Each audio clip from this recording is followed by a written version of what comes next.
How many of your organizations are talking about agility? Okay, so almost half.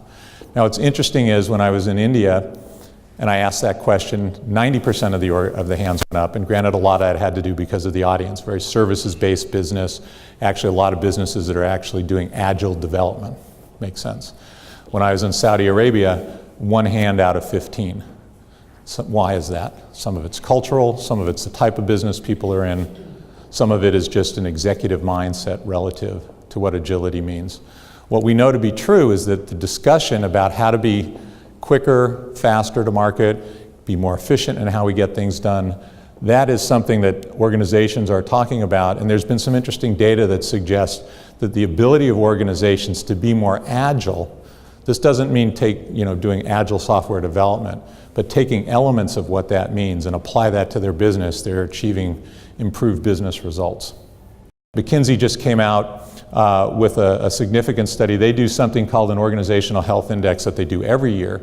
And what they did and what their insight was, which we think is quite insightful, is they looked at organizations based on this index and they started asking, what's the dynamic between speed and stability?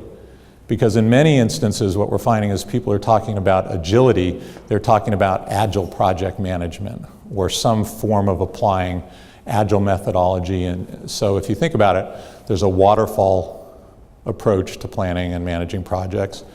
And how can we be more agile in our practices?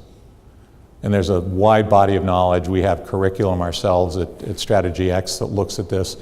We have a course at Stanford that we've just put together, and we've brought practitioners from around the globe together.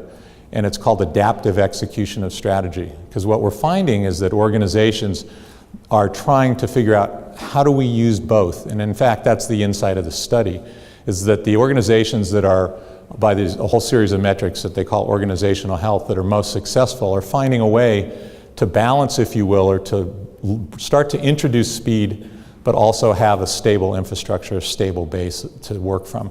But it creates all kinds of challenges, and we're going to talk about more of those this afternoon. What you'll find just from this quick scatter plot is that most organizations are kind of in the middle, so they're mulling. These are 4 different categories that are characteristics of these types of organizations. Anybody here want to be in the trapped organization? Yeah, it's not a place you want to categorize. But there's data, if you're interested, about how they define these different organizations. But this notion of speed and stability is quite interesting. And what they find at the end of the day is that in terms of organizational performance, the companies that are the most successful overall tend to be applying more of these agile practices. So what we know to be true in the project management world is that this is the way most work is getting done today. It's this balance of traditional waterfall and a need to bring more agile type practices in, trying to make decisions quicker. Can we do little iterations?